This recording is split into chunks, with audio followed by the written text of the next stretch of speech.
GMC Buick. We're making it easy. Legacy Heating and Cooling offers no payments and no interest for 1 year on your new furnace. So, when you wake up to no heat, call Legacy. Call Legacy. If you need it immediately with no overtime rates. If you need it immediately and want to combo it with AC. Call Legacy. Call Legacy. No payments and no interest for 1 year on your new furnace. It could only be Legacy Heating and Cooling. Expand your brand with Fusion Promo Marketing. Fusion is your trusted partner for all things branded merch and apparel. Thousands of products perfect for businesses, sports teams, and corporate events. Fusion with a Z. Promomarketing.ca. NHL Star Sticks are back in McDonald's, and we're celebrating by going bigger. Make that smaller, way smaller than ever before. Collect the set and get one of 7 mini sticks with every NHL Star Sticks meal. Featuring McDavid, Matthews, Quinn Hughes, Makar, Celebrini, Reinhardt, and Montembeau. So get yours while they last. 1 stick per meal purchase. Limited time. Participating Canadian restaurants. 1 in 3 adults don't get enough sleep. The Break is here to help with deals on your entire bedroom. Save up to 50% off clearance mattresses, 50% off beds when you buy any 3 matching pieces. Buy one, get one half price on ceiling memory foam pillows, and save $100 off any adjustable power base when you buy a mattress. Provisions apply. In South Common, West Ed Mall, North Side, and downtown. Homes and businesses across the province. Alberta's rural natural gas utilities are here to fuel life affordably, reliably, and Reichel leaves it for Murphy. Murphy shoots and scores! Connor Murphy gets the Hawks on the board. And it's ours. To learn more about the Federation of Alberta Gas Co-ops and our members, and how natural gas fuels your community. The right of Lena Salmar. Connie waved out. Salvi Group. Savoy will come in, draw one, back up to the point. Shot, score! 50-50. In his first game of the season. Packages. And added value, all designed just for you. Build new or move in sooner at Hillshire. There's never been a better time to call Hillshire home. Celebrate with Salvi Group and enjoy 50 years, 50% off. Visit Hillshire today. Salvi Group, 50 years of craftsmanship, quality, and commitment. Give me fuel, give me fire, give me that which I desire.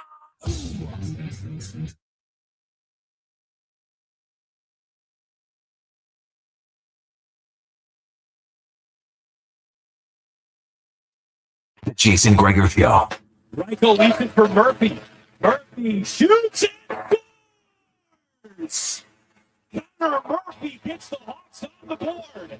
On Sports 1440.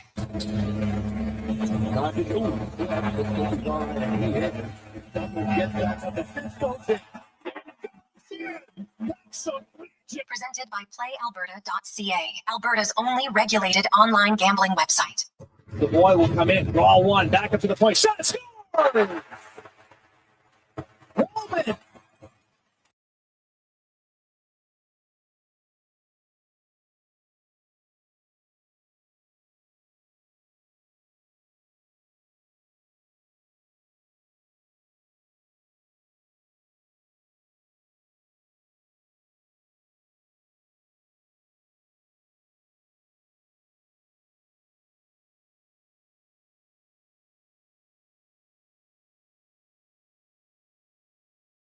Hello, Wintry Tuesday. How are you? And welcome to the Jason Gregor Show, Sports 1440, sports1440.ca, YouTube, Facebook, X, and Instagram. Thanks for listening. Thanks for watching the show. And, of course, it is game day as the Oilers get set to take on the Ottawa Senators, a team they cannot overlook.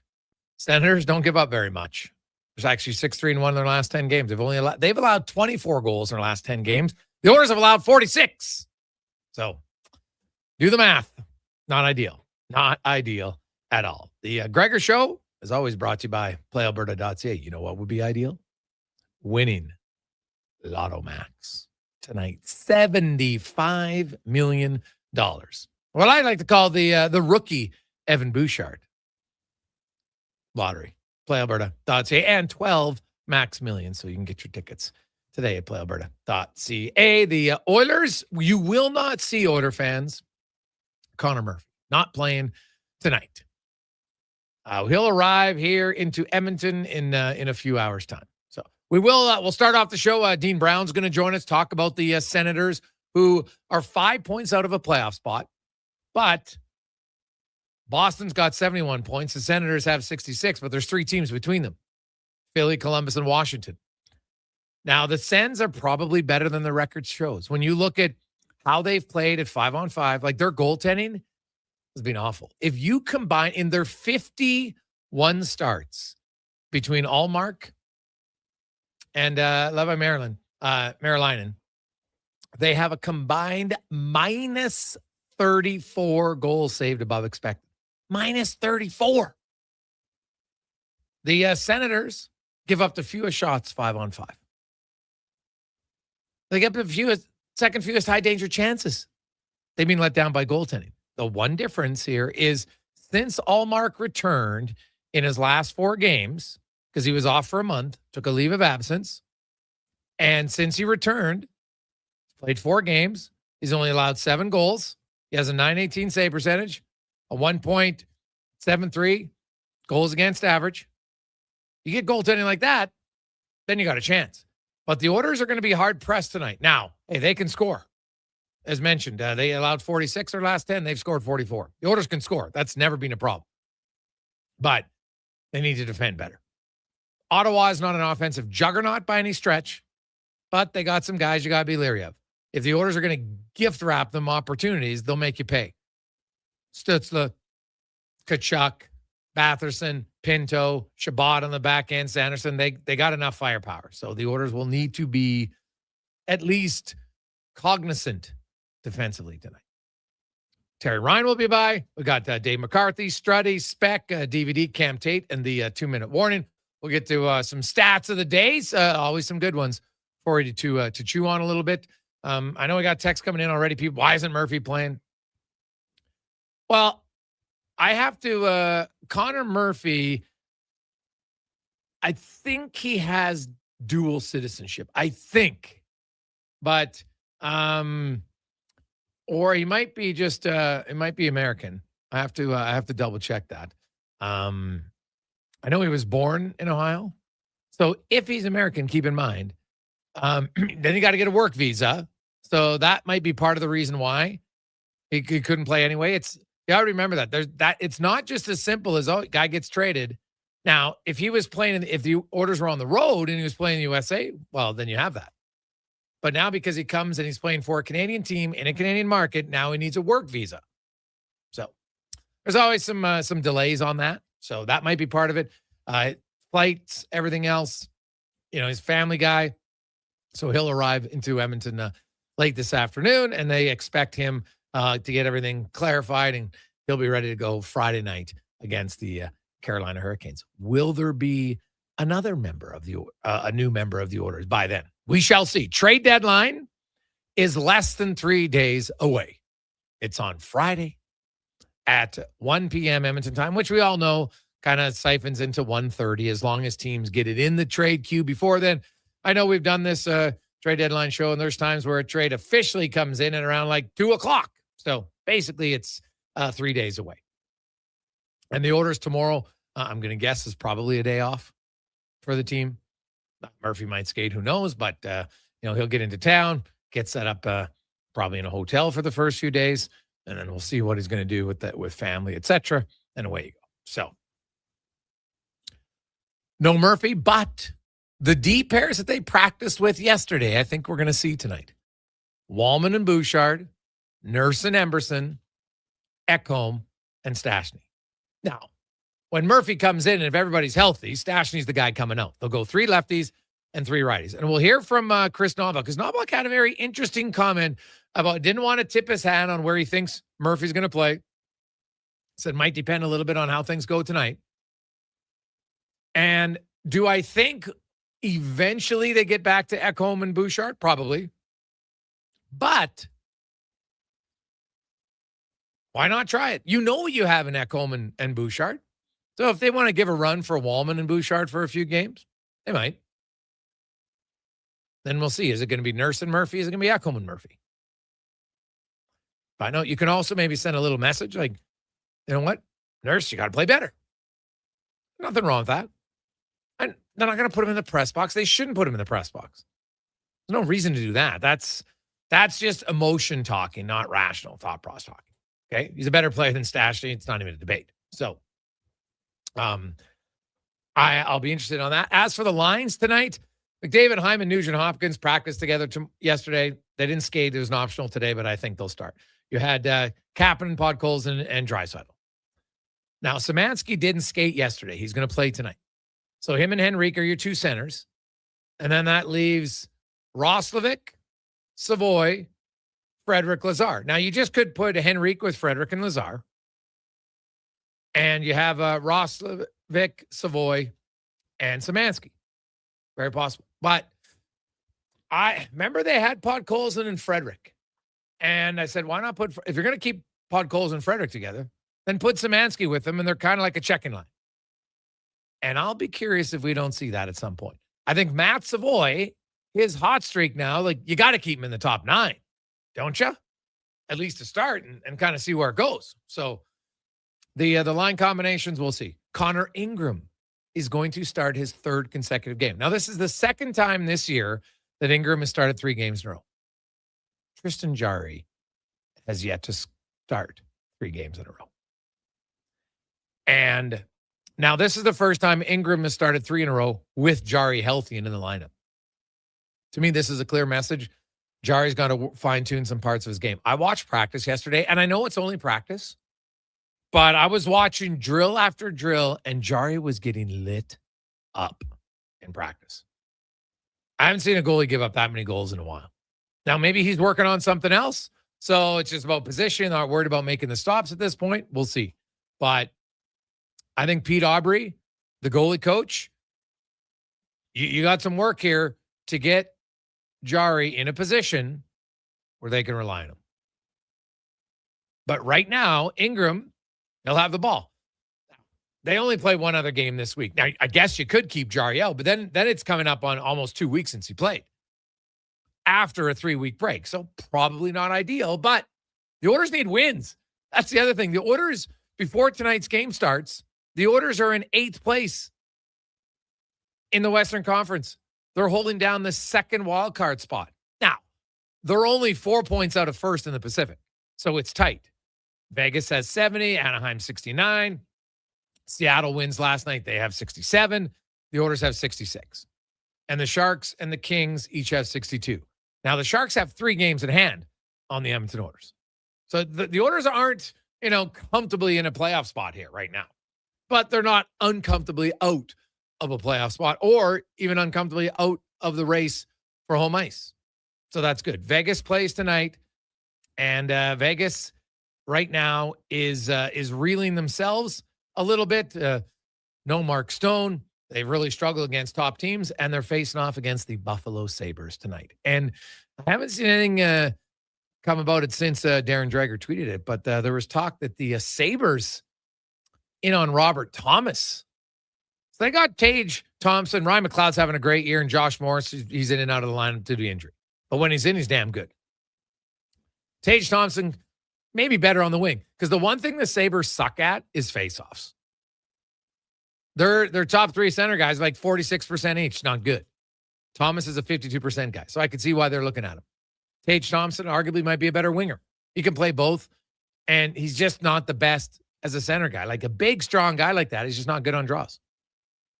But man, Jarmo Kekalainen might be going in. And I'd be curious, like, what's the return for a Robert Thomas? Like, are the Blues just going to want to take draft picks? I can't think so. Maybe a young guy like Jack Quinn? I know I saw some people saying Owen Power. If you're the Sabres, why are you trading away one of your top 4 defensemen? Right? Like, find something else. You being a team that's winning, you're trading away a 20-minute-a-night guy. Who are you going to replace him with? Like, yeah, you get a center iceman, but man. And I know that Owen Power isn't living up to his contract right now, but that's something to look out for. Hey, Gregor, Mark Stone's out of the lineup before the trade deadline. What are the chances of that happening? I'll bet he's gone for at least 20 games. Neil, Yeah, but Neil, under the new rule, like, as I said every other time, they don't fake the injury. Twice he got hurt and came back before the playoffs started. There was no benefit. In the big picture, there's no benefit to that. You think Vegas and Mark Stone, he's just injury prone. That's just a fact. He's listed as day-to-day now. We'll see where it goes. But Vegas doesn't want him hurt. They're not in any sort of comfortable position to say, hey, Mark, why don't you fake an injury? So how do you want me to do that, Coach? Well, I want you to skate in the neutral zone and at one point kind of turn and then stand upright so everybody thinks you're hurt. Okay, Coach. Come on. I don't think it's happening. Hey, Greggs, what's the deal with Mangiapane getting one shift with the Condors today from Trev? Trev, it's protecting an asset. The last thing the Edmonton Oilers want is Andrew Mangiapane to get injured in the American League so they can't move off his contract.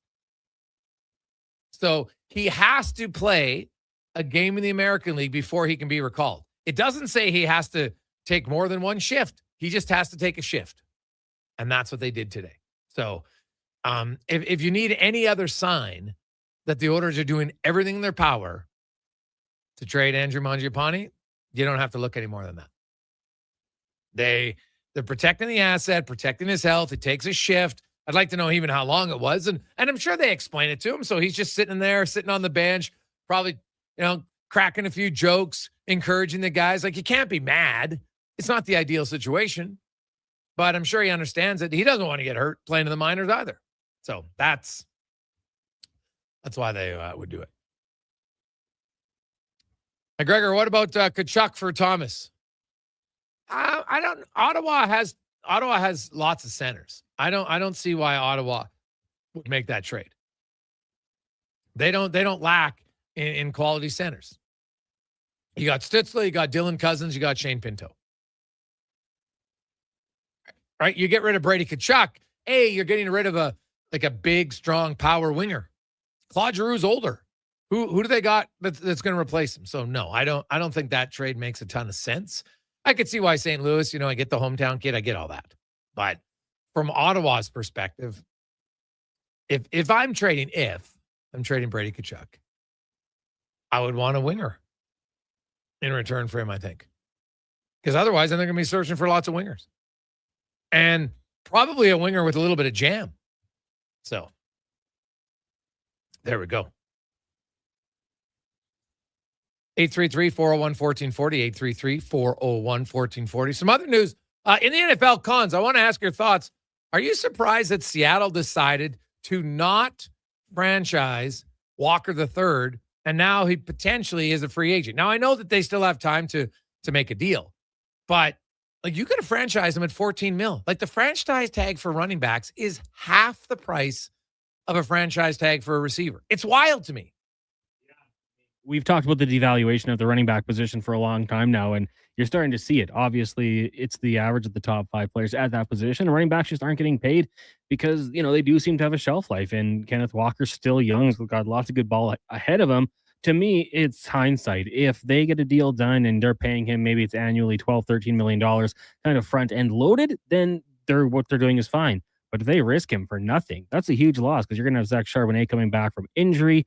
I am someone who does believe that you can fill that spot through the draft and you can find guys that did an admirable job. But when you have someone who did it as well as Kenneth Walker did and show that he can be the guy, like when Charbonnet went down in the playoffs, Kenneth Walker elevated his game and did it on both ends and was absolutely massive for this team. So, I understand why you might not want to sign it from his end. He probably wants to get a long-term deal. If they get the job done, then, hey, it works out fine. But yeah, if you're Seattle, there is that risk that some team comes along, throws a boatload of money at him, and he says, well, I've already got my MVP. I got my championship.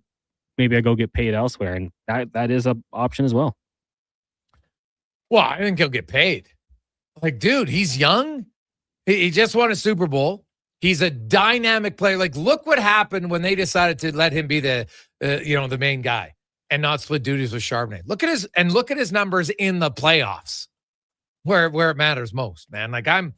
Seattle's made lots of good decisions. I got to think maybe they got an extension here planned because it makes very little sense to me.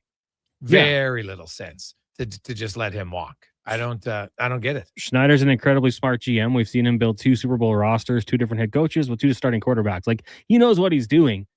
But I'm with you. Like, why not at least get him to sign that franchise tag, place it on him, and then work on a contract extension from there? Yeah. To me, that kind of seems like. And then if he doesn't sign it, well, that second year, maybe you let him go. And at least you get another year of services with a good running back and a recovering Charbonnet. Yeah. Hey, Gregor, what about Robertson for Tkachuk? Yeah, I saw that rumor started, but you always got to take a step back and say, okay, why would Ottawa do that? So look at Brady Tkachuk. First of all, look at the style of player he is. And then look at Robertson. Yeah, Robertson, probably a little bit better of a finisher. But Brady Tkachuk has 2 more years at $8.2 million. 2 more seasons. He's a good value contract at that. Jason Robertson is an RFA, and he's already at 7.75. And they're talking like he wants to get paid, 7 digits. Why am I paying Jason Robertson that? I wouldn't make that straight up. I wouldn't do Robertson for Tkachuk. I wouldn't do it. So, and I definitely wouldn't do it knowing that Robertson is going to cost me probably at least $2 million more. Right? Otherwise, you lose him. Like, you're trading a guy under contract for 2 years for a guy who's a pending RFA who's going to want a huge ticket. Like, I think that'd be a terrible trade for Ottawa. Absolutely terrible. Like, I don't see why they're in a rush to trade Brady Tkachuk. Maybe in another year, potentially, but not right now. And if I'm doing it, I'm not trading him for Robertson. No chance. Not me. I don't think that makes any sense at all. Let's take a quick break. When we return, we're going to talk a little hockey tonight. Hey, we'll talk about Brady Tkachuk. The Senators, one of the few teams who's overall, they play better than the record shows, but goalie's part of your team, and their goalies have let them down. We'll discuss it next on The Gregor Show, presented by PlayAlberta.ca. Support your circulatory health with NACA Platinum Natto. Helps with varicose veins, improve blood flow. Find NACA Platinum Natto where customer Tuesday and Wednesday of every month. 60 years ago, we started selling trucks as Western GMC Buick. Today, we are Wolf GMC Buick. We're still located on the corner of 184th Street and Stony Plain Road with the same ownership for over 2 decades. Our customers have trusted our family-owned, community-driven business. And for that, we are thankful. If you're looking for a truck or SUV, pop in and one of our seasoned professionals will get you a great deal, hassle-free. Come trust our team at Wolf GMC Buick. Wolf GMC Buick. We're making it easy. Whether it's a house, a gas station, an apartment complex, or any new building going up above ground, the work always starts below ground. And that's where you'll find GS Construction. GS Construction ensures the first step, relocating utilities, installing new ones, and building the underground systems, is taken to make progress possible. But the work can't start without you. GS Construction is currently on the lookout for experienced top men, pipe layers, and operators. To apply, visit gsconstruction.ca. Booster Juice is going crazy for hazelnuts. No, not crazy. Nuts. Booster Juice is going bananas for hazelnuts. I mean, there are bananas in smoothies, but that's not the point. Banana juice is booster for hazelnuts. What? Just stop. Booster Juice is going nuts for hazelnut. Introducing the Nutty Monkey Smoothie, Holy Hazelnut Acai Bowl, and Nutty Booster Ball, all made with rich, creamy hazelnut spread. Try them today, only at Booster Juice. Canadian born, blending since 1999. CanTorque has turned 25. That's right, 25 years of building tools so good, they practically torque themselves. Hard work and innovation equals problem solved. See our latest designs at CanTorque.com. You got a go-to coffee spot, a trusted barber, even a lucky game day jersey. But when it's about looking your absolute best, there's only one name you need, Mr. Dirk. Family run since 1939, we're experts in crafting impeccable tailor-made suits and offering a wide variety of everyday styles. Pair that with personalized one-on-one fittings and the convenience of on-site tailoring. Mr. Dirk elevates your style game. Visit our Edmonton store or explore MrDirk.com. Score big on style with Mr. Dirk. Oil Kings hockey at Rogers Place is family fun that's second to none. And this Sunday afternoon, the team gives back to you. The Fan Appreciation Game is back, one of the biggest games of the season. Fans in attendance receive a scratch and win ticket with thousands of instant win prizes up for grabs. Plus, all the Family Fun Sunday face painting, bouncy castles, and Calmont Kids food combos for $10 or less. Edmonton Oil Kings, Prince Albert Raiders, Fan Appreciation Game. Family Fun Sunday at 4. Great seats at Rogers Place start at only $20 at oilkings.ca. The job isn't done until the last load is hauled, and semi-trailer out of commission is not an option.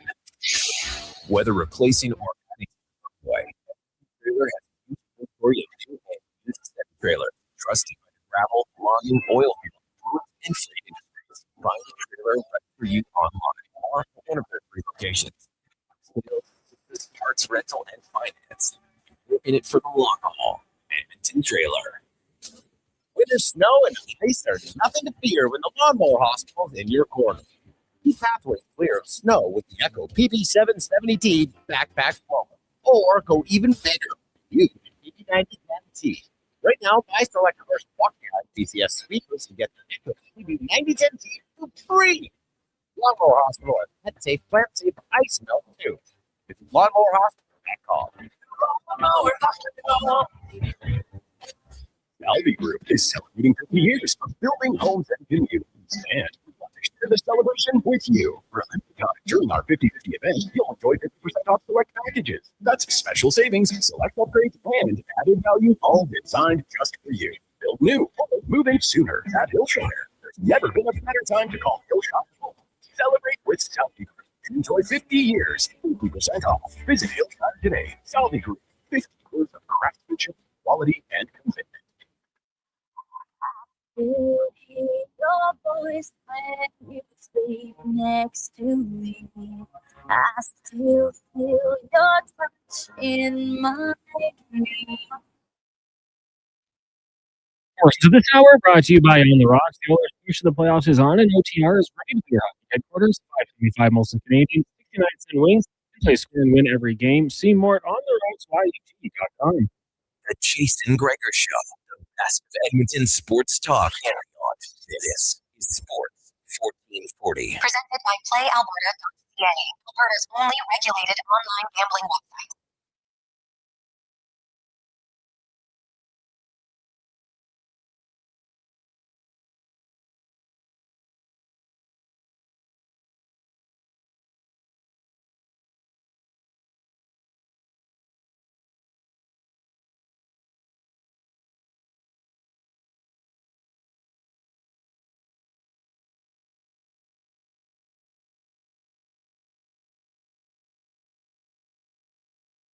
Hey, 25, how are you? Welcome back. Gregor Show. Sports, 1440 Sports, 1440.ca, YouTube, Facebook, X, and Instagram. Thanks for listening. Thanks for watching. Show is always brought to you by Alberta.ca. It's Tuesday. And that means Lotto Max. $1 and 12 Max millions up for grabs tonight at PlayAlberta.ca. The Oilers, hey, they're trying to get a win if they can. More importantly, maybe not give up 4.5 goals a game. That will be the goal tonight when they take on the Ottawa Senators, who are battling to stay in the race in the Eastern Conference. They're only 5 points back with the Bruins, and if you look at all their underlying numbers, if they would have just had average goaltending up until recently, because actually the last 10 games prior to that, it was not good enough. Despite them, the Senators have allowed the fewest shots on goal, 5 on 5. They don't give up a ton of high danger chances. Yet, the goaltenders have surrendered more goals than they like. The two main kind of starters who have combined for over 51 starts at a combined minus 34 goal saved above the But Linus Hallmark, at some point, you can only do what you done late. Linus' last 4 starts, pretty good. He's only allowed 7 goals. Goals against average 1.73.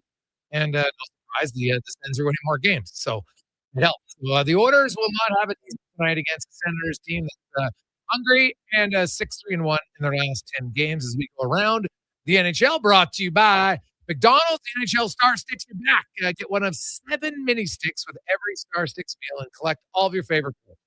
Limited time only at McDonald's. As Dean Brown from TSN 1200 joins us. And, Dean, obviously, lately the goaltending's been good, but it's fair to say that early in the year that was costing some games where they play really well as a group and just couldn't get a timely save.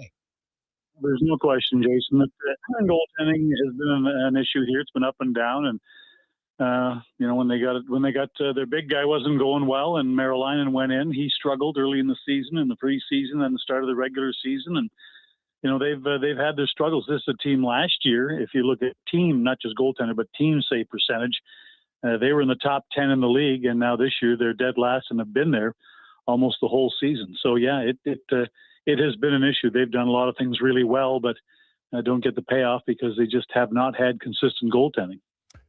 Yeah, and that's got to be frustrating because you look at how the teams played. Like, they were looking to build off of last season, become now a regular playoff team. They find themselves 5 points out, which doesn't seem like a lot. And when you look at things and who they're catching, and I was looking at their schedule, and they definitely got some games against those teams later on that they want to catch. But like, how patient do you think Steve Staios will be? Like, how close does his team need to be Friday morning for him to decide if he's buying or selling or standing pat? Yeah, well, I don't. I think a lot of that is obviously going to have to do with the games between here and there. If they lose them all, then I think that means you're going to start moving some players that are on expiring contracts and some of your older guys. But I don't think that's going to happen. But you never know; it could. But I think that Steve is probably going to be more of the mindset to do something if he can, if the marketplace allows it, because the marketplace decides. You don't decide, really. If the marketplace decides that there's going to be a spot that's going to be somewhere for him that falls in the area of a hockey deal, not a deadline deal. Like, he's not going to be somebody that's renting. If he's looking to make a deal, I think it's probably more than likely he wants to do something for a player that's on an existing contract, has some term, and is in the right age range. Somebody that, you'd like to make a deal for to stay on your team and be with your team. And a deal you could make at any time of the year. The question is, coming into the deadline, prices can get pretty high for rentals. And if the player you're interested in is, in a lot of people's minds, a rental for them, then maybe that's the price you don't want to pay at this point. So I don't think he's going to stand pat. If he does stand pat, it's not on purpose. He wants to do something, but it's got to be the right deal for him. He's not just, I'm going to go out and make a deal just for the sake of making a deal, Yeah, no, and that's fair. What about a guy like Claude Giroux? Obviously, I think it would be up to him. Would he have an appetite to want to chase a ring, or does he want to stay at home? I don't know. If I were betting, I would say stay at home. Okay. I think Claude is at that place in his career, where he tried that. He tried that with Florida, and it didn't work out.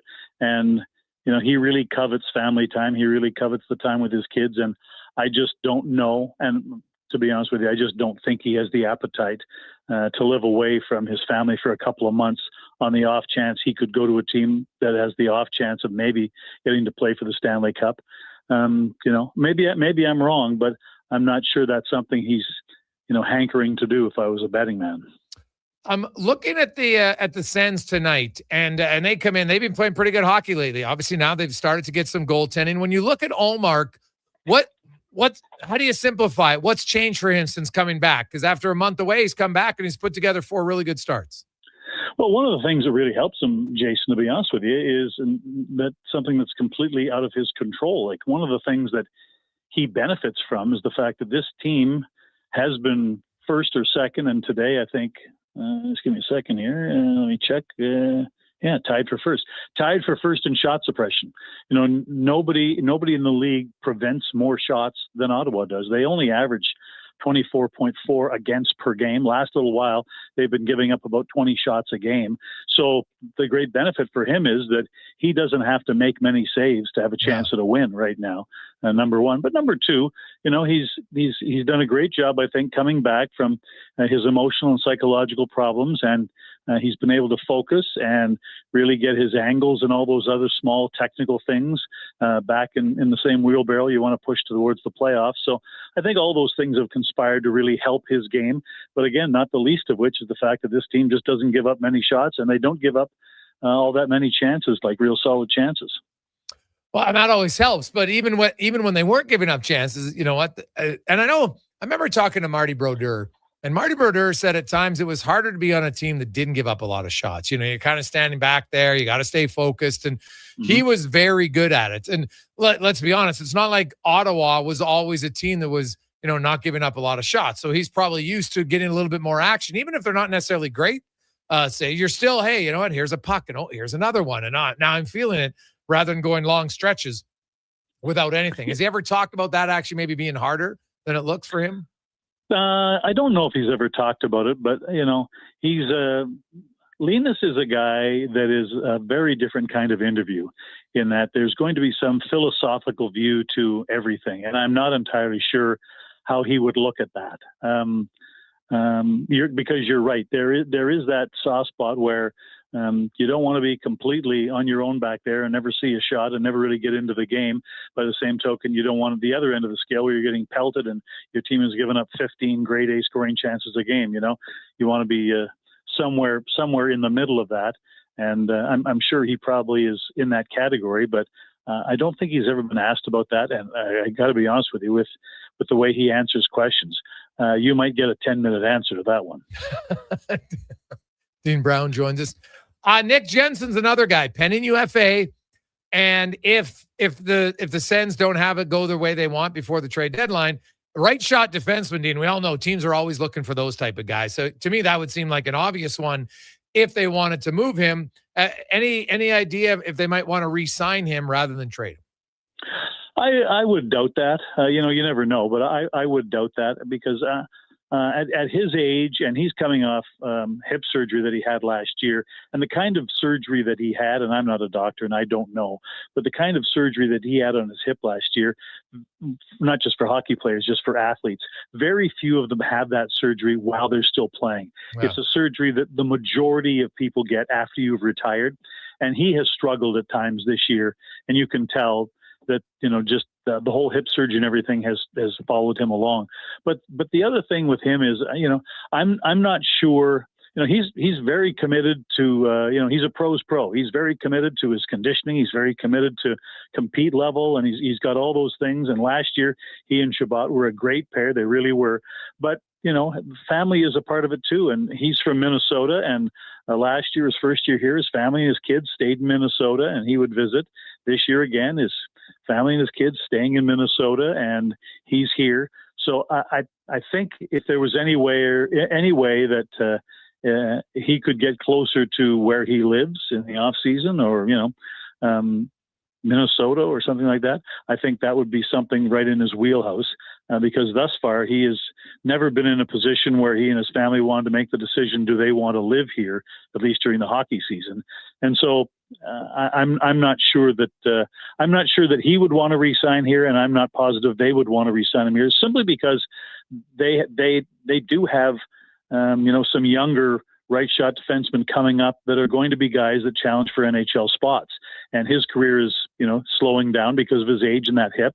And, you know, their first round draft pick, Carter Yakimchuk, is probably going to be on this team next year. He's made great strides in his game down in Belleville, and I'm sure you know him from all West play junior hockey in Calgary, so I'm sure you've seen tons of them. So, you know, like they have right shot defensemen coming up. Nicholas Matenpalo here can't get back in the lineup, and he won a bronze medal at the Olympics for Finland, and he can't get in the lineup right now. You know what I mean? So they have other younger, bigger right shot defensemen that they have to make space for.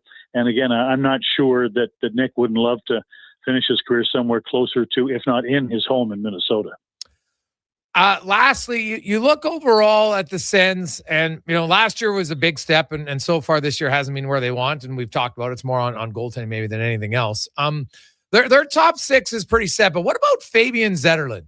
As you know, they signed him to that 3-year extension, 4.275, and, you know, the numbers aren't necessarily there. How has he played for the Sens this year?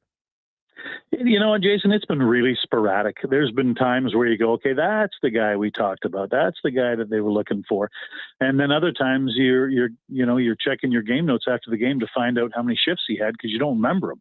And so he's been everywhere on this roster. And right now he's the fourth line right winger, and just nothing's happening. It's just there's just not a lot going on in his game. And they've used him a ton up and down the line, trying to find a spot that works. And he's been on the top line, been on the second line, been on the third line. And like I said, now he's on the fourth line playing right wing, and there's just not a lot going on. So you have to think they expected more, and you have to think that he expected more, out of himself. But, right now he's a guy who's got 2 points in his last 11 games. And, he's on the second power play unit at times every now and then, and just can't seem to get anything going offensively, and doesn't get a whole lot of ice time, even on the fourth line.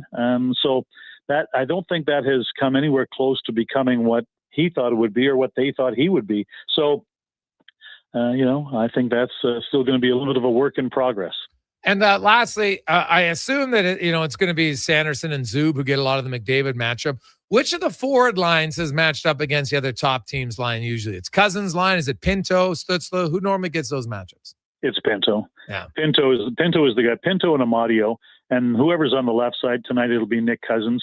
But normally in the past, that has been Ridley Gregg has been over there on that left side. And actually, those three guys were fantastic in the playoffs last year against Toronto. They basically shut down the Matthews line. The Matthews line was really not nearly as penetrating as a lot of people thought it would be last year in the first round. And Pinto down the stretch last year in the second half of the season and in the playoffs really became a really good shutdown center, and that line became a really good shutdown line. So, Ottawa doesn't get a last change tonight, so it's not only always going to be their choice, but if Travis Green had his choice, Sanderson would be on the ice every time McDavid is, and Shane Pinto would be on the ice every time McDavid is, because, right now in this league, I think probably the only guy who can skate with McDavid is Sanderson. He's in that stratosphere speed-wise that he can skate with him, which doesn't come close to being able to wholly contain everything that McDavid can do, but it gives you a chance. And, so that's the matchup you want from your defense pair. But if Travis Green had his druthers, McDavid would see a lot of Shane Pinto tonight. Dean, as always, appreciate the rundown, man. Enjoy the stretch run, and we'll see what happens with the Sens. They're either going to push for the playoffs, or Steve Staios might have to wheel and deal. So big week coming up for the Sens. All right. We'll talk to you soon. Anytime, my friend. You betcha. That's Dean Brown, longtime voice of the Senators, and they're in a tough spot. And, that would be frustrating. They're a team, if you break down all the numbers, where you can look and say, man, goaltending has really let us down. They allowed the fewest shots, second fewest high danger chances, and their goaltending was just awful. Now, it's been better lately. No surprise, they're winning games. But Linus Ullmark, and then when he was out Carolina, those two have started 51 games together. Between the two of them, they have a minus 34 goals saved above expected. Minus. It's hard to win games when your goaltenders just can't make even just an average save, right? That's you're not looking for them to dominate, and obviously you'd love your goalie to carry you to some wins, right? But look at Tristan Jarry, for instance. In Edmonton, Jarry's goal saved above expected is 2. He's above. Connor Ingram is minus 0.5.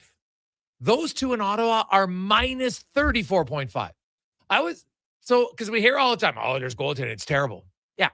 Hey, I'm not saying it's been good, don't get me wrong. But terrible is what Ottawa's goaltending is. That's terrible. So, do the Oilers need a little bit more consistency from their goalies? Yes. But they need more consistency from their players. And when we come back, I'm going to break down the numbers to tell you why I think it's possible. I know right now, Oiler fans are pretty concerned about their team. Valid. But I'll show you some numbers why there's reason to believe they can actually be good defensively. We'll discuss it on the Gregor Show, presented by PlayAlberta.ca. Is your digestive system crying for help? NACA Nutri Probiotic Veggie Caps fight bloating and constipation, strengthen immunity, and can even aid in weight management. Find them at Vitality Health Foods, where customer appreciation is the first Tuesday and Wednesday of every month. Whether you're a craft beer connoisseur or more of a wine aficionado, there's always something new to discover at Sherbrooke Liquor, a unique family-owned independent liquor store. The selection, incredible. The non-alcohol section is also very impressive. Sherbrooke Liquor, expert, knowledgeable staff with a passion for unique finds. More than just a liquor store, we're a community. Alberta's best, the one and only Sherbrooke Liquor. wine, spirits, and oodles of beer. Visit SherbrookeLiquor.com. Okay, how about you give us your star winger for a bag of pucks? What if I throw in some Will Hawk beef jerky? Yourself a trade. With Will Hawk Beef Jerky on their side, the Alberta teams definitely have an unfair advantage this trade deadline. Pick up some today and use it for trade leverage in your fantasy league. No way, man. It's way too good. Will Hawk Beef Jerky, only available in Leduc. Get yours today because you don't win trades with salad. Hi, Mike here from Northgate Chevrolet Buick GMC. Free trips, free iPads, a barbecue, a wood stove, the #1 dealer in the world. What? Who cares? How about no pressure, a great deal, finance rates as low as 0%, trade values you can be happy with, and an indoor showroom. And we're pretty good people. Stop in and see us today, 13215 97th Street, or visit us online at northgategm.com. Great news for your weekend project. CFI, that's Custom Floors Inc., is now open 6 days a week with Saturday hours from 10 till 2. Get top quality Canadian products from Beaulieu with the convenience you need. For your free estimate, visit CFI at customfloorsinc.ca. The longest running basketball show in Canada airs every Saturday morning at 10 on Sports 1440. Hoop City with Paul Sir introduces a new generation of basketball talk, and it's right here on Edmonton's home for sports, Sports 1440. Silent Ice Sports and Entertainment is an innovative market leader across Western Canada. Properties include the Spruce Grove Saints, the Junior Prospects Hockey League, Silent Rides Charter Company, the Hockey Super League, and the newly launched Female Super League. Silent Ice also owns the Western Hockey League Seattle Thunderbirds and operates the Morinville AAA Arena. The Silent Ice Center, a new state-of-the-art entertainment facility in Nisku, features 2 sheets of ice, a 1,600-seat arena, as well as Summit Restaurant. Learn more at silentice.com. At Leading Edge Physiotherapy, healing doesn't have to feel heavy because in our SwimX aquatic therapy pools, you literally float your way to recovery. Whether you're dealing with arthritis, back pain, joint injuries, post-surgical rehab, chronic pain, balance issues, mobility challenges, or just feeling a little creaky, warm water and gentle resistance have your back, your knees, and your hips. Trusted by pro sports teams and rehab hospitals, our SwimX pools help you move sooner, hurt less, and recover faster. So take the load off. Let the water do the work. Life shouldn't hurt. LeadingEdgePhysio.com. NHL Star Sticks are back in McDonald's, and we're celebrating by going bigger. Make that smaller, way smaller than ever before. Collect the set and get one of 7 mini sticks with every NHL Star Sticks meal. Featuring McDavid, Matthews, Quinn Hughes, Makar, Celebrini, Reinhardt, and Montembeau. So get yours while they last. 1 stick per meal purchase. Limited time at participating Canadian restaurants.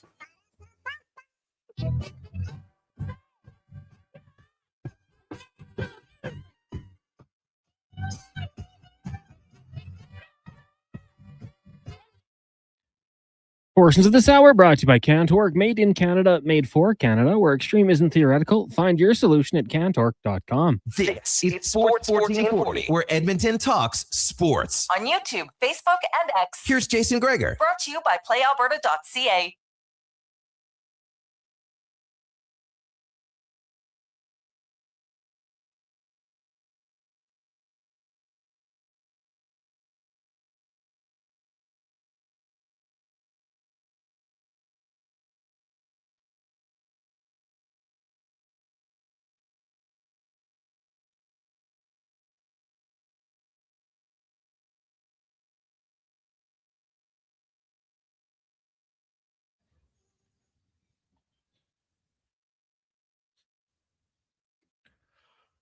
Two 46. How are you? Jason Gregor. Connor Hanley, Sports 1440, sports1440.ca, YouTube, Facebook, X, Instagram. Thanks for listening. Thanks for watching. We're having a lovely day. Let's get to the oil report now, brought to you by Go Auto. Looking for a vehicle? No better place to shop. GoAuto.ca. Over 15,000 vehicles to choose from. Cars, vans, trucks, SUVs, you name it, they have it. Stop in, you won't be disappointed. Now, you've probably been disappointed a little bit lately if you're an Oilers fan, because they have gone back to their usual. This is kind of who the Oilers are. I like to say it like this. Like there's things that just go together. Peas and carrots. Right? fork and knife. Some would say McDavid and Draisaitl, Gretzky and Curry. Right? How about the Oilers and the phrase, they need to play better defensively? How long have we talked about this? For a long time. Pretty much it varies from year to year. And you know what? It's wild, the swings that the Oilers can do. So their first 2 months of the season, they're in the ditch. They're leaking goals. 3.58 goals against per game in the first 2 months of the season, 26 games. And Oilers fans are like, what the hell is going on? They're ruining the season. And then, for no real apparent reason, because I guess they're like, well, you know what? We gave up 8 goals to Dallas. Okay, that's enough. And then the next game, they shut out Seattle. And then they go on a run of 25 games where they have the third best goals against average in the NHL at 2.56, a full goal below what they did in their first 26 games. You go from 26 games where you're 30th to then your next 25, you're third. They didn't change the system. They didn't change a lot of players. They didn't have a lot of injuries. They just decide, okay, you know what? Now we're mad. Now we probably have a team meeting. Okay, we're going to change. So now they're rolling. It's January 22nd. And the Oilers, in their previous 4 games, allowed 2 goals, no goals, no goals, and 1 goal. And you're thinking, man, they're a defensive juggernaut right now. Because that was the tail end. It wasn't like a losing streak or a winning streak where, you're winning at the end by playing poorly and lucking out. No, the Oilers were winning by playing great defense in those final 4 games of that 25-game stretch. And then guess what happened? Nothing. Nothing tangible changed. They didn't have injuries. They didn't suddenly have a harder schedule. They just decided, you know what? Maybe this is too boring. Let's give up some goals. So they went from allowing 64 goals in 25 games, including 3 in their last 4 games. And then all of a sudden, it's just like, this is boring. And they gave up 6 to the Penguins. And that started a streak of 10 games where they've allowed 46 goals. Like I said, nothing changed. And look at the teams that they played against during that 10-game stretch. It doesn't make sense. It's not like all of a sudden you're like, oh, yeah, Edmonton was playing a bunch of bad teams, and now suddenly they're facing these really top-end teams. Because here's who they played in their last 10 games. 6 goals against the Penguins. Then they gave up 5 to the Capitals. Then 4 to the Ducks. 3 to the Sharks. 7 to the Wild. 5 to the Maple Leafs. 4 to the Flames. 6 to the Ducks. Well, then they had a good game. 1 against the Kings. And then 5 against the Sharks. So that's 10 teams. Do you want to know how many of those 10 teams are in the playoffs? Minnesota, Pittsburgh, and Anaheim. That's it. And they're getting pounded by those teams. How can you make sense of it? It doesn't make sense. Pittsburgh is the only team of those who's in the top 11 high-scoring teams in the NHL. That's it. It's not like they faced Colorado or Tampa Bay or even Montreal or Carolina, Buffalo. No. They faced bottom feeders. And they got lit up. The Calgary freaking Flames, the lowest scoring team in the league, scored 4 goals against them. It's wild. For no reason. They just decided, it's kind of boring. Let's let in goals. Because there's no other reason. It's not like the coach decided, hey, guys, you know what? We're on a 25-game string here where we're allowing 2.56 goals against. You know what? I think I'm going to change the system. I think I'm going to decide to tell the guys, let's go and start taking unnecessary chances. Let's take bigger risks. Why? Well, just for fun.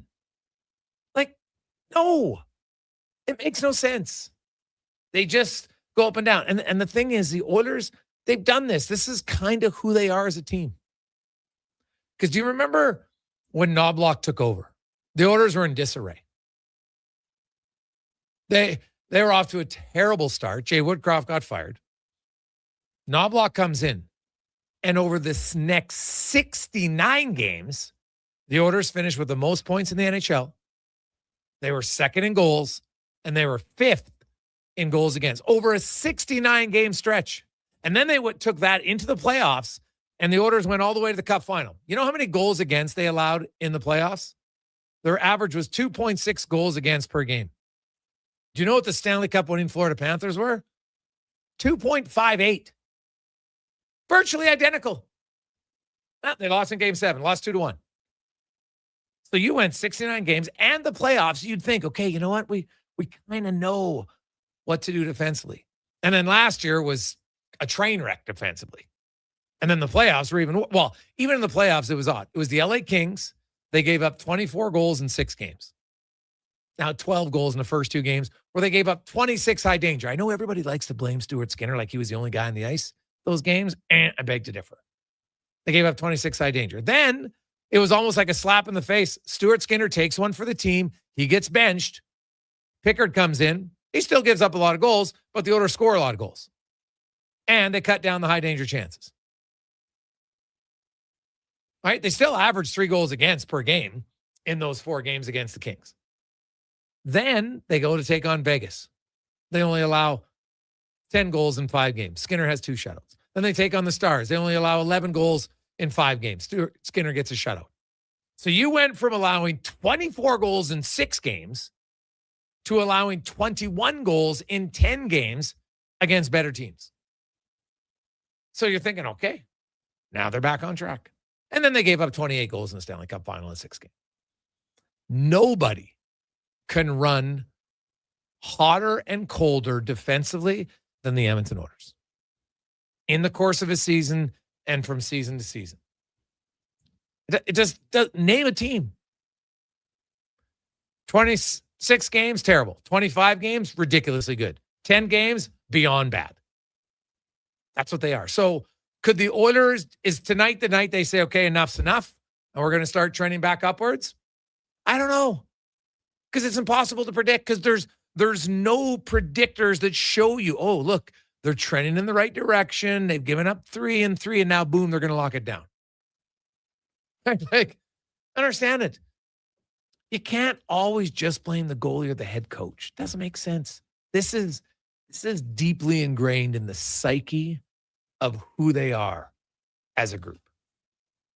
Now, they're very confident that they can pull themselves out of it. And they've done it time and time again. I get why they think that way. I understand it. It's frustrating, I'm sure, for the coach. I know based on the text line, it's frustrating for fans. But that's kind of who this is who the Oilers are. They are who we thought they were. Right? That's what they are. Dennis Green. Classic line. So could they start turning around tonight? Very possible. I think when Connor Murphy gets in the lineup, that should help. But one guy isn't going to solve it. This is a collective team thing. And that's why I can't count out the Oilers. I can't do it yet. Until the Oilers are officially out of the playoffs, I don't see how anybody can say they're not going to make the playoffs. Why would you bet against them to make it? Why? This team has shown you now for 3 years. This is who they are. They'll frustrate the hell out of you. Then they'll play great. They'll kind of tease you. And then they'll play great like that first year of Knobloch, right? It worked for a long time. 69 games, then 24 in the playoffs. Pretty solid. So now they've got 21 games remaining this season. They're 4 points out of a playoff spot, but they're also only 4 points out of first place in the Pacific. So they control their destiny. Make no mistake about that. It sounds odd to say, but the Oilers are actually in a pretty decent position because Vegas is struggling. The Anaheim Ducks are a young team. And the Oilers can run hot or cold. They might just be average. But, Ottawa, then they play Carolina. That's a tough game. They're in Vegas. Then they're in Colorado. They're in Dallas. And the Oilers, at times, it's almost like they have to feel like they've been embarrassed to turn it around. I mentioned that they gave up 8 goals, got spanked by Dallas. Enough's enough. Then they get a shutout the next game, and then they go on a 25-game streak where they're very good. It doesn't make sense. So when I look at their schedule, like next week's really the only tough week remaining of the season for the Oilers. They play 4 games in 6 days. After that, they basically the rest of the month, they don't play any back-to-backs. They play 15th, 17th, 19th, 21st, 2 days off, 24th, 26th, 28th, 2 days off, 31st, the 2nd, the 4th, 2 days off, back-to-back, 2 days off, the 11th, 13th, 2 days off, 16th. It's a really good schedule. So all I know is if anybody out there can figure out when the Oilers are going to turn it up, let me know. Because there's nothing that will show you when the turn's coming. We just know it's coming. It's already happened twice this year. They went from the bottom, 30th, boom. Now up to 3rd. And then literally, Pittsburgh's in town. I don't know, maybe it was the ghost of Stuart Skinner. I don't know. But since then, they've been brutal again defensively. How do you go from a 25-game stretch where you allow 64 goals to allowing 46 in your next 10 games? It's wild. 833-401-1440. 833-401-1440. We'll get your thoughts on that. Coming up, TR will join us. Dave McCarthy. We got Strutty, DVD, Spec, and more. It's a Gregor Show presented by PlayAlberta.ca. Let's get to the comment. Sports 1440 update brought to you by Fountain Tire. When they say they're on the road together, they mean it. Check out their digital vehicle report. They don't just tell you what your car needs. They'll show you. Book your appointment at fountaintire.com. The Sports 1440 update. Game day Oilers and Sens down at Rogers Place. Puck drop just after 7. Our pregame coverage with Andrew Walker gets going at 6 here on Sports 1440. Elsewhere, Bruins hosting the Penguins, Golden Knights in Buffalo. You got the Caps and the Mammoth Stars taking on the Flames.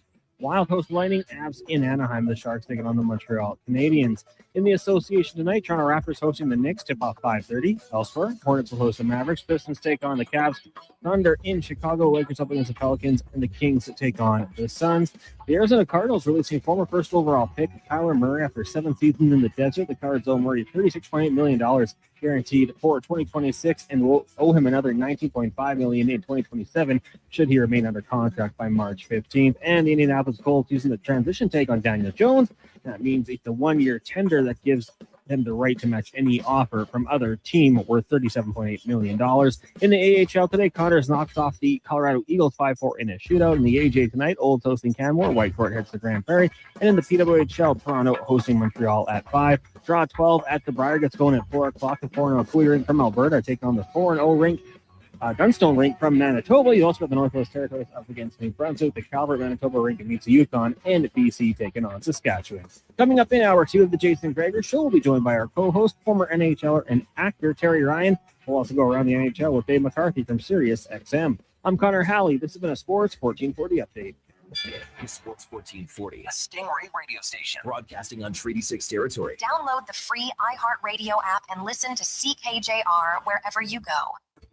Actions speak louder than words. Japa Machinery Group puts your construction plan into action with XCMG construction machinery you need. Available for rental or sale. Learn more at japamachinery.com. Oodle Noodle origins. In 1864, Francis Oodle took over his dying father's business as a leatherman. He was quite proficient, but his heart was never truly in the trade. After his father's death, Oodle met a cocksure young man named Vladimir Nudell, who was a trailblazer in the popular new art of food boxes. They formed a partnership and aimed to ply their trade in the new world. At Ellis Island, Nudell was renamed David Noodle, and henceforth, the franchise has been known as Oodle Noodle. What a performance by Action Electrical today. Their projects team kicked things off, designing and building with unmatched skill. Then the service team swoops in for those crucial repairs and maintenance. And don't forget the testing team, ensuring everything's safe and sound before the solar team scores with sustainable energy. A complete team effort. Have Action Electrical bring home a win for you and your project. Visit actionelectrical.net. They're not just a grocery store. They're a butcher, a baker, a cafe, deli, rotisserie pizza, and restaurant, all under one roof. Loca Quality Market does food differently with 2 locations to serve you, Edmonton and Sherwood Park. Visit loca.ca. Hey, Edmonton, did you know a local Play Alberta winner scored over $500,000 on Mega Jackpots Ocean Bells? Think about the season tickets you could lock down with that kind of cash. From major casino winners every hour to jackpots worth millions and hundreds of popular games to money that stays in the province, there's never been a better time to sign up for Play Alberta. Download the app today to get started with casino, sports, and lottery all in one app. Must be 18 plus to play. When you gamble, use your game sense. The job isn't done until the last load is hauled, and having a semi-trailer out of commission is not an option. Whether replacing or adding to your convoy, Edmonton Trailer has a huge inventory of new and used semi-trailers, trusted by the gravel, logging, oil field, fluids, and freight industries. Find a trailer right for you online or at one of their 3 locations. For sales, service, parts, rental, and finance, when you're in it for the long haul, Edmonton Trailer. Support your circulatory health with NACA Platinum Nattokinase. This powerful enzyme cleans your arteries, helps with varicose veins, promotes improved blood flow, and more. Find NACA Platinum Nattokinase at Vitality Health Foods, where customer appreciation is the first Tuesday and Wednesday of every month. You see it? Fusion Promo Marketing can make it. Fusion makes high-quality, memorable promotional products for businesses, sports teams, and corporate events. From vision to reality, get noticed and remembered. Fusion with a Z. Promomarketing.ca.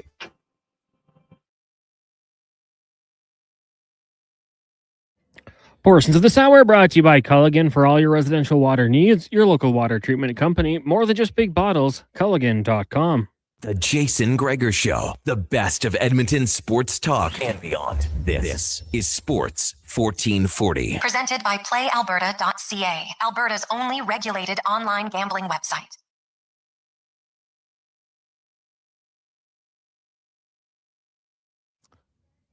Just after 3 o'clock, it is game day. Oilers and Senators, how are you? Welcome to the Jason Gregor Show. Welcome back. If you've been with us in hour number 1, it's always brought to you by PlayAlberta.ca. We are about 70 hours away from NHL trade deadline. And man, the rumor mill is circling. Lots of rumblings.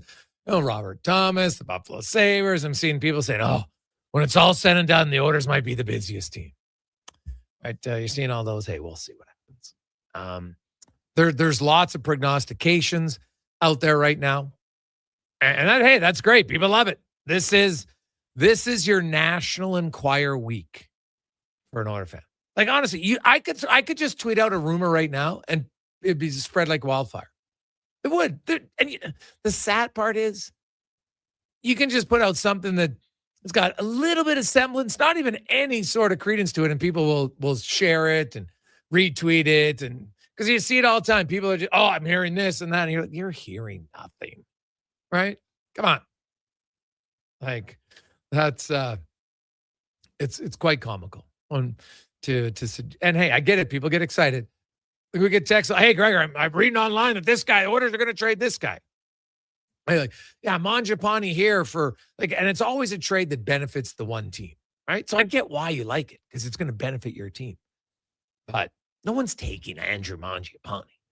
But Andrew Mangiapane playing one shift in the AHL game tells you everything you need to know that the Edmonton Oilers. Now he had to play a game. That's the rule in order to get back to the NHL. He had to play a game in the American League. Now he can. Doesn't say how many minutes you have to play, so he took one shift. He plays the game. Don't risk any injury. That's the last thing they want, him to get injured down there. Right when he's got 2.45 cap counting against on the cap right now, that would be worst case scenario. So it makes sense why they did it. But they'll try everything in their power. This is not new. We've been talking about it for months to move Mangiapane. The problem is he's got $3.6 million for next season, and he hasn't done a whole bunch. So what would you have to do to either going to have to take back a bad contract, which doesn't really help them, or you're going to have to sweeten the pot. And how much sweetener will be enough? We'll find out. It's Gregor Show presented by PlayAlberta.ca as we welcome to the show former NHLer. Stars as Hitch in Shoresy. He's in commercials, growing a mullet. He does a lot of things. Terry Ryan joins us. TR, how you doing? I'm doing all right. Just got back from a week in Fort Lauderdale with my daughter. I had a little bit of work to do there, and I took her along. We had a great time. It's awesome.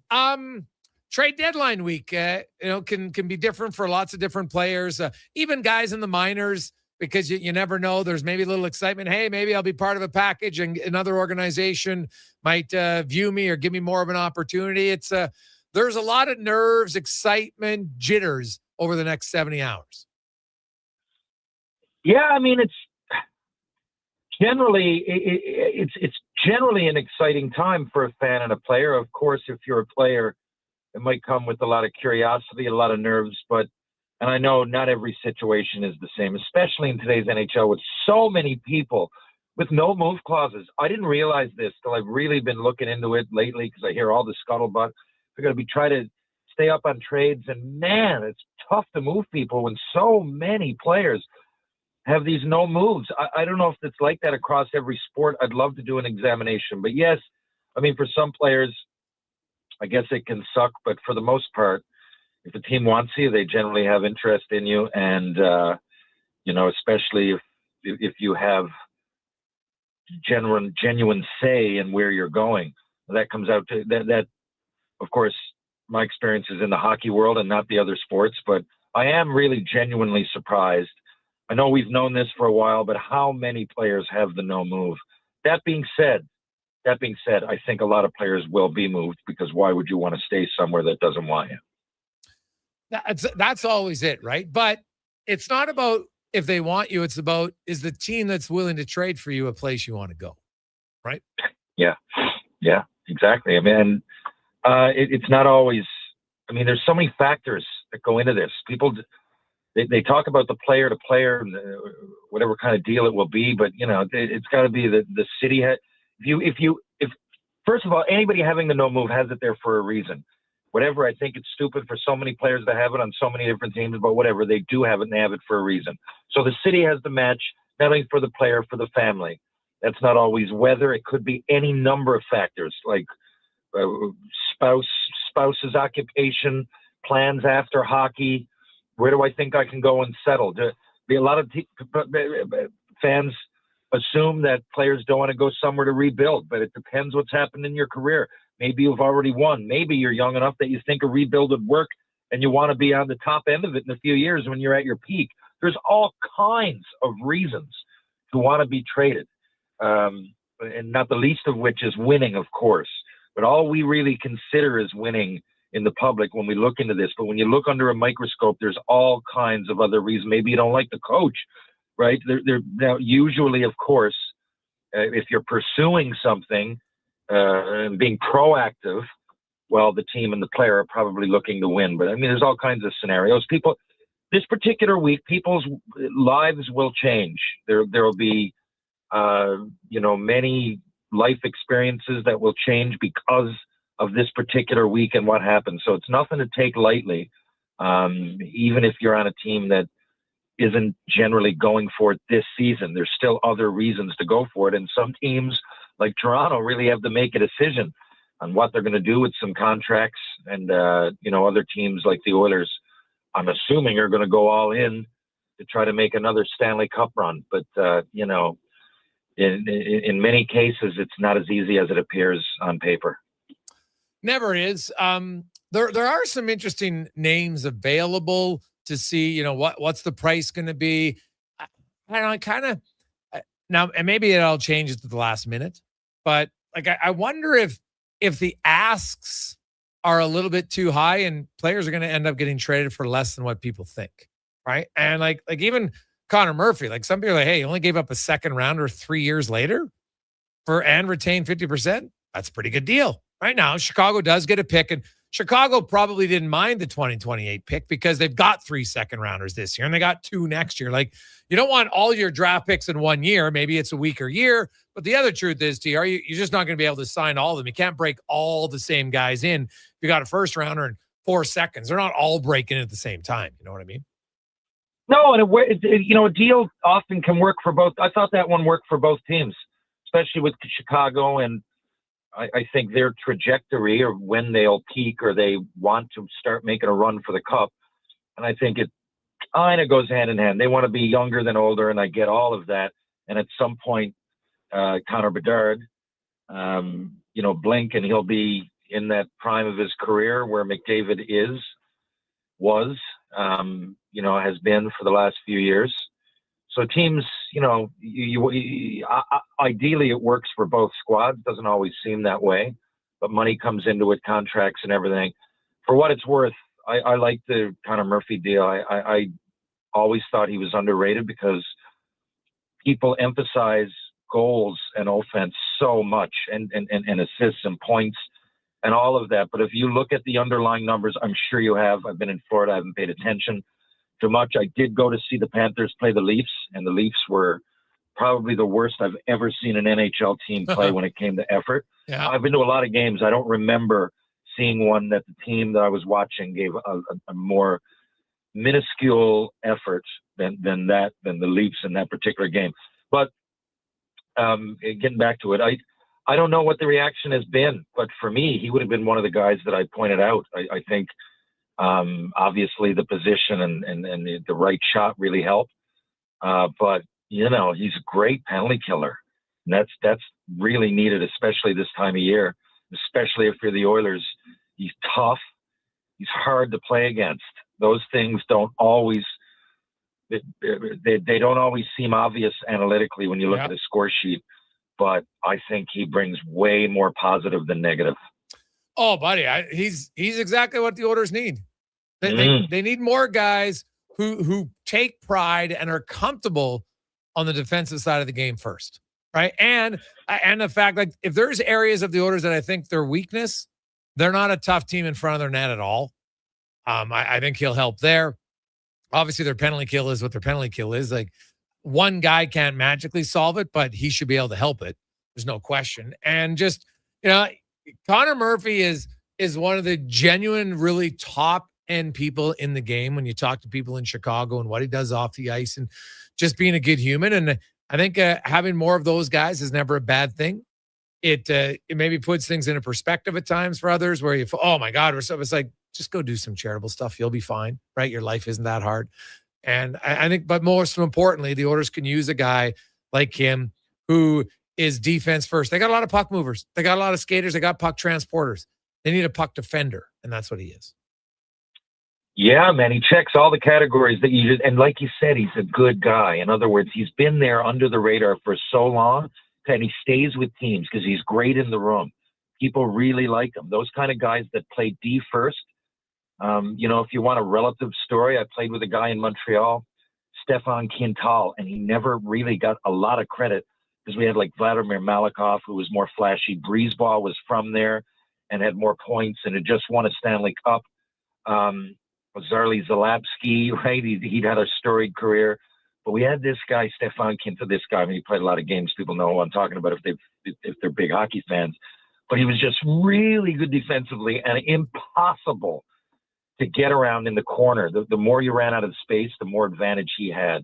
And just no one ever spoke about him. I mean, he wore an A for us, and still no one really spoke about him that much.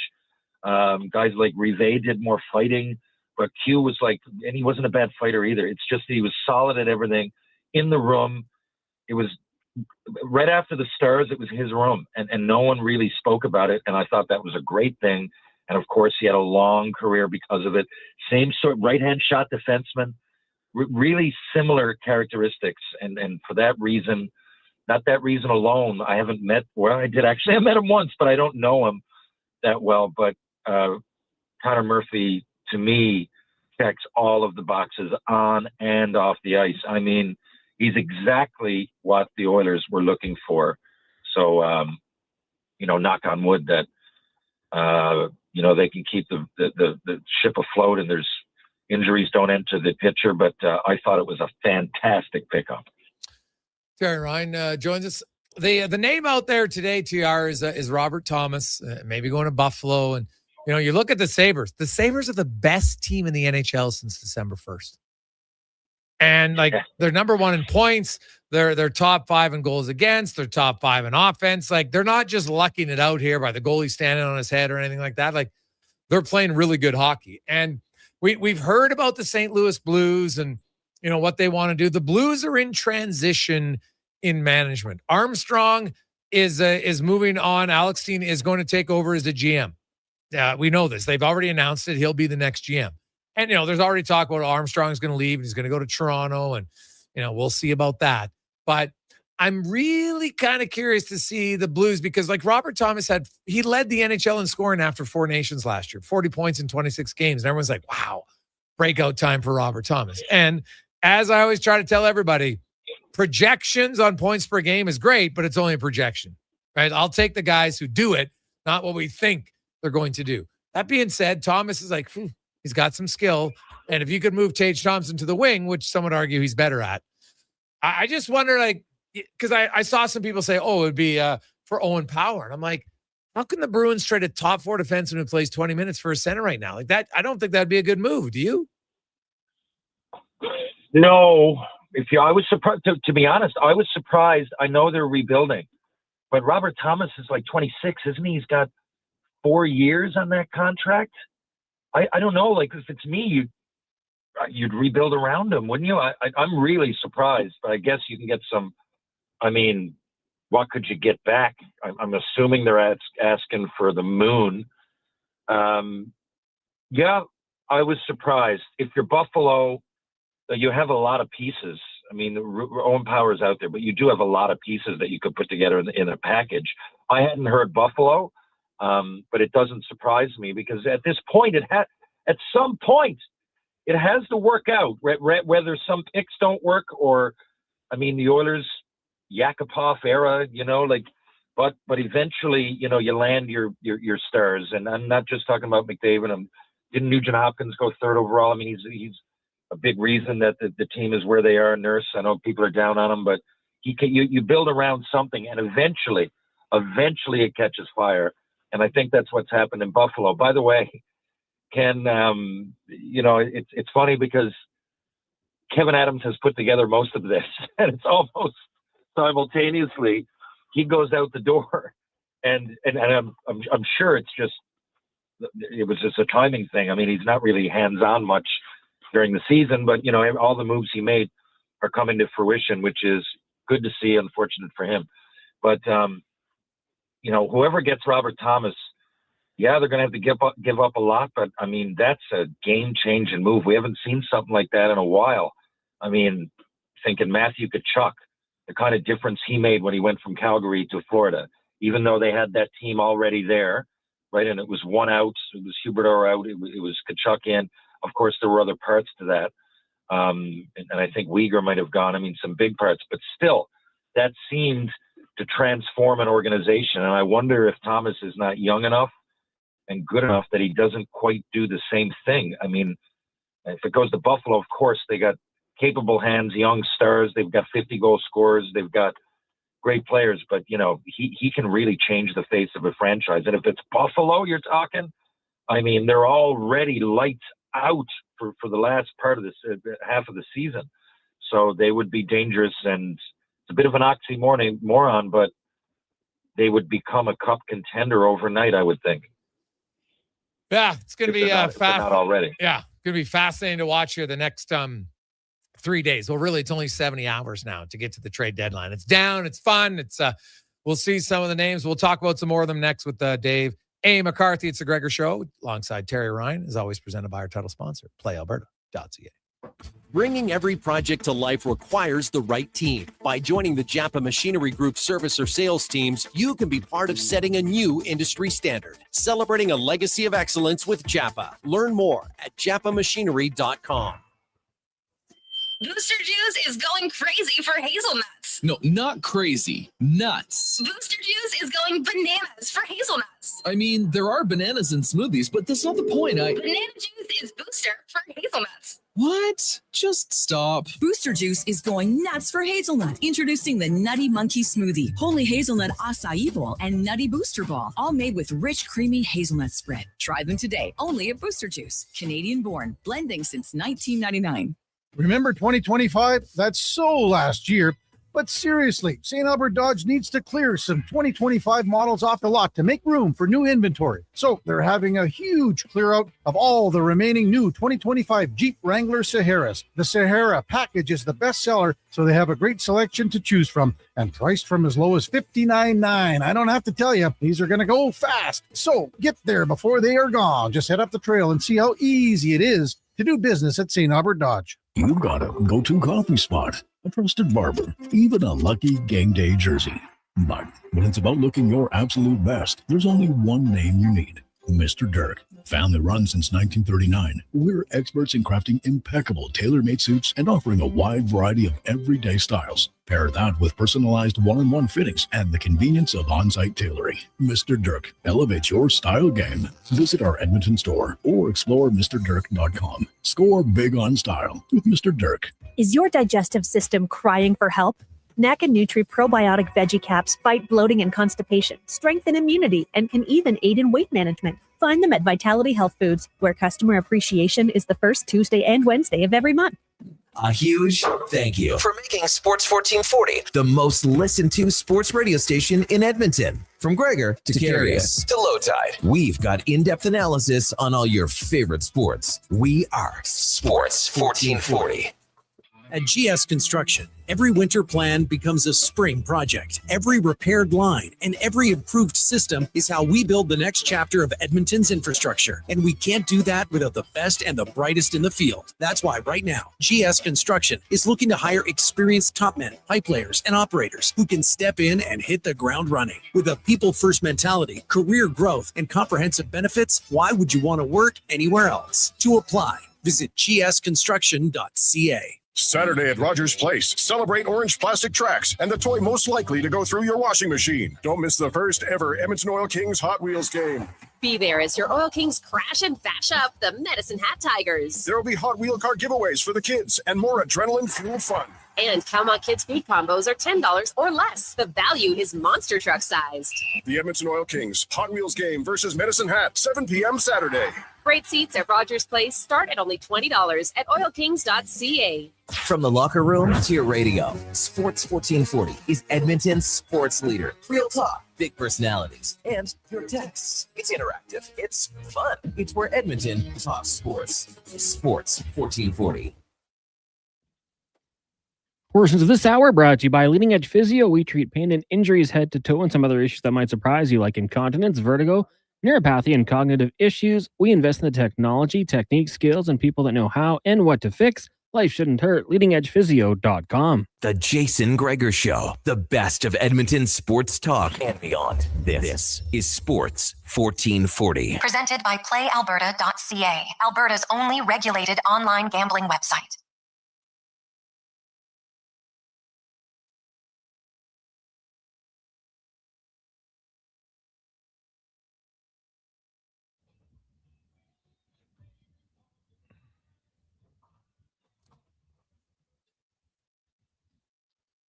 Getcha. Oh, the rumor mill, another one out there. Stephen Rossner covers the Islanders, saying he's hearing the Islanders and Canucks are deep in talks on a Connor Garland trade. So, shall see. We shall see. Welcome back. Fun week if you're a sports fan. If you're a hockey fan, oh, you love it, don't you? How can you not? It's fun. It's now probably a little nerve-wracking maybe for the families. Maybe a little bit exciting, though. If you're on a bad team and your name is rumored to be going to a good team, how could that not be exciting? Like, I know that, depending on where you are in your life, you've got kids and everything else, that can be concerning. Like, I saw the comments from Trocheck's yesterday, his 7-year-old son telling him, Dad, he might get traded. He's like, well, Dad, I'm on a team. I'm not going. I didn't get traded. You got to love the mindset of a 7-year-old. That is so awesome. It's just very simplistic. Yeah, but I didn't get traded, Dad. I got a team. I'm staying on my team. Well, especially now. It's close to that time of year. It's playoffs.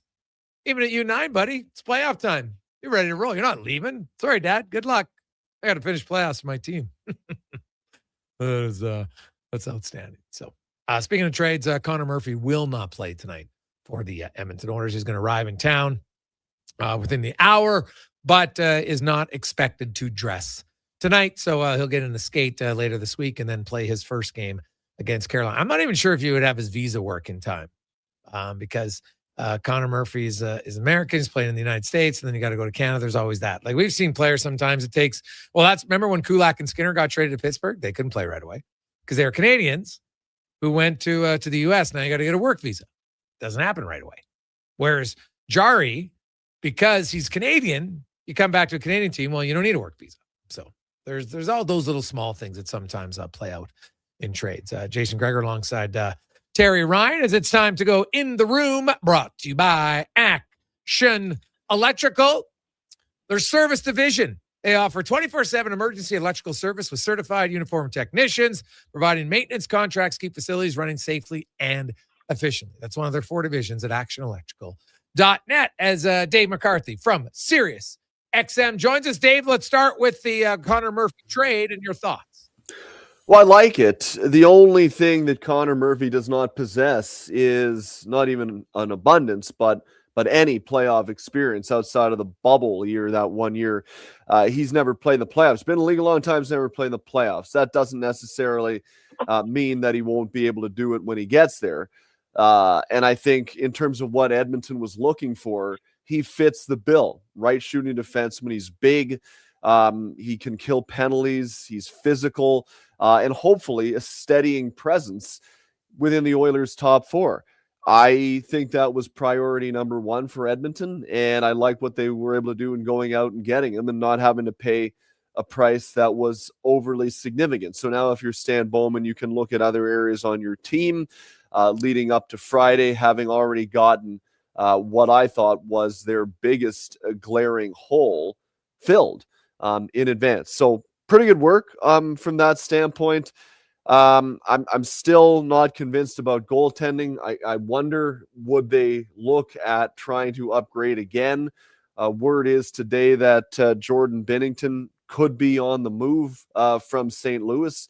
That makes sense. I've been going on about that since the summertime with Jordan Binnington because they like Joel Hofer in St. Louis. Binnington's got this year and a year left on his deal when he's eligible to sign a new deal on July 1st. I do not think the St. Louis Blues are going to look at re-signing him if he was still in St. Louis. And so why wouldn't you move the guy when he still has a ton of value? Played pretty well at the Olympics. I think if you put him in front of a better team, he would be far better than he was in St. Louis. And then you can get two playoff runs out of the guy. Makes a ton of sense. And I've always thought he would look good in Edmonton. That's who I thought they should have gone out and got in the first place before getting Tristan Jarry, which I never liked to begin with. So I'm still looking at that area because I think if they could get steady goaltending, Connor Murphy helps solidify their defense and structure a little bit. If they can cut down on goals against, they absolutely have a chance. But if they cannot do that, they have no chance. Yeah, no, that's fair for sure. And the thing about the Oilers, and I wrote the article today, there's no more Jekyll and Hyde team when it comes to playing defense. Start of the year, terrible. Then they were third best in the league for 25 games. And then for no reason, they just all of a sudden forgot to play defense again. So they've shown they've done that in the playoffs where they have a few bad games and it looks like, oh my God, they're done. And then they lock it down. Ask Vegas and Dallas, who could barely score against them last year in the playoffs. So yeah, it's wild for them. There's lots of rumors out there, Dave, which is exciting. There's one team though that has not been in this mix for a long, long time. That is the Buffalo Sabres. They're the best team in the NHL since December 1st. I know that Kekalainen took over on December 15th. I don't know what the hell he said because he didn't really change anything. The same players. I don't know. Maybe he just had some unique words that got them focused. I don't know. But either way, the Buffalo Sabres are legit. How big of a swing do you think Kekalainen should make before Friday? Well, I think they kind of owe it to their fans to try to take advantage of the position that they are in. Lord knows they've been patient in Buffalo. And I think it's time you repay the fans. So, you look at how their team is built right now. They've got some cap space availability heading into the deadline, projected cap space at around call it $2 million. So they've got some ability to do something. They've got their first round pick from this year, next year, in 2028. Really, the only pick they don't have in the next 3 years is their own second this year. So they're not without capital to try to take advantage of the market. And, this is outside of Tampa Bay. I don't think anybody in the Atlantic really is a world beater by any stretch of the imagination. If you're Buffalo, you mean to say you're looking at Detroit and saying we can't beat them, or Montreal, we can't beat them? I think they absolutely should look at those teams as teams that they can beat. So if you can do that, win around, man, that would go a long way in Buffalo. And as long as you're doing something that helps your team not only this year, but in the years to come, I'd have no problem with that at all, because you got a lot of guys on the roster right now that are kind of in the window to win, like Tage Thompson. Josh Doan has really risen to prominence this year and turned himself into a legitimate player. Josh Norris, when he's healthy, is very good. Jason Zucker is a quality veteran player. Their back end is sound. I've loved their blue line for years, and it seems like it has developed to the point now where all of those guys are playing really, really well. Like, if you could go out and add a Robert Thomas, that would be really interesting to me, because he's got quite a bit of term beyond this year. He's at a reasonable number at, I think it's around $8 million.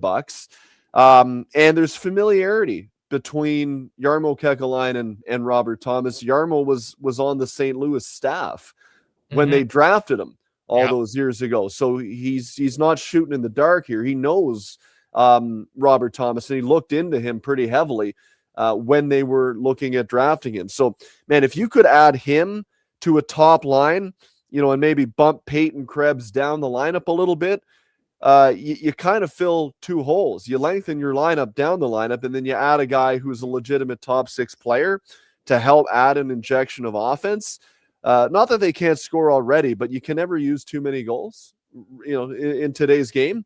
Now, that to me seems like a deal that would make an awful lot of sense for this Buffalo Sabres team. And I think if you're them right now, why wouldn't you look at trying to improve your team to the point where they have the best chance that they can have?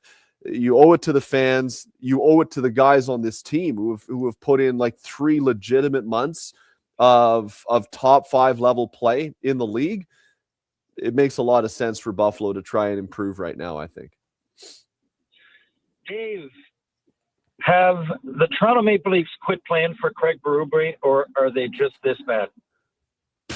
I mean, it's hard to say. I mean, I'm not in the room. Everybody knows that behind closed doors. But, man, when you watch the team play, they were a little bit better last night. But those first 3 games coming out of the break, especially the game against Ottawa on Saturday, where they laid 2 eggs in Florida, the old, we didn't have the desperation, but it'll be back. And then they come out with an effort like that on home ice.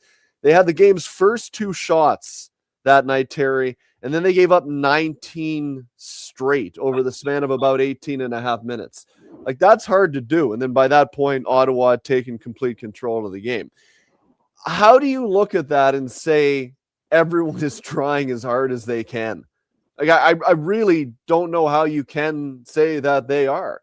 And if that's the case, then you have to look at the coaching staff and say, are they in fact, have they quit on the coach?